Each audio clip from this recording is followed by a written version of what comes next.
We are out in the garden today, back garden, backyard. It's a lovely early April day.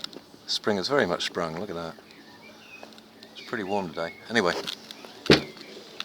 just to spoil my day, got this thing down here.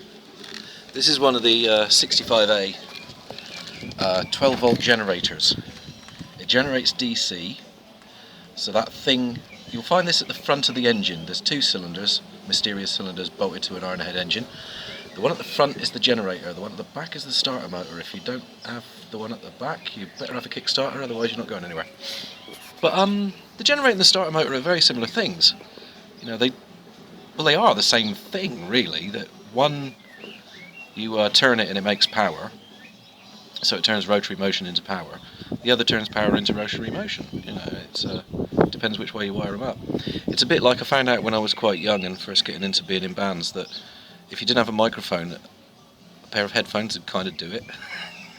They're exactly the same thing. You can sing through headphones into an amplifier. Anyway, we're looking at this thing. Now, I wanted to clean it up and paint it anyway, because it's pretty rough. It's an old, hang on, got the warranty sticker here. It's an old custom chrome one.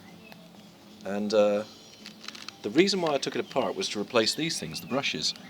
If you've seen my earlier videos, you know the ones on the starter were just awful. But there's nothing wrong with them. I've got new brushes because I happen to find them cheap. And I've sized them up alongside them, and there's sod all problem with this. So all I'm going to do on this, before putting it back together, is on here, these, you can see this rotor here. This is what makes contact with the brushes. Sorry. And you can definitely see the dark bits where the brushes have been rubbing on it. So what I've got here is some 600 grit wet or dry. It's pretty damn fine stuff. It's the sort of thing you use for final, I don't know, getting lumps out of paint before the, I don't know, sort of thing. But also for cleaning up electrical contacts. So, you can see what it's like there. I'm just going to pause it and we'll see if it's any better when I've given it a scrub. Yep.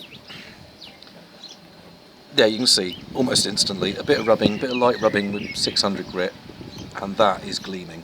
So what I'll do is, I'll carry on all the way around, and I'll give it a bit of white with petrol, which is my gasoline, which is my preferred solvent, because it's cheap and plentiful, and put it back together with its basically perfectly fine brushes, and then we'll paint it, and it'll look all nice. Well, we'll scrape the rust off it with a rotary wire brush on the end of a drill, and then we'll mask it and paint it. And I don't know if the warranty is still in force on this thing, I really doubt it, but we haven't yet broken the seal, so that's fine.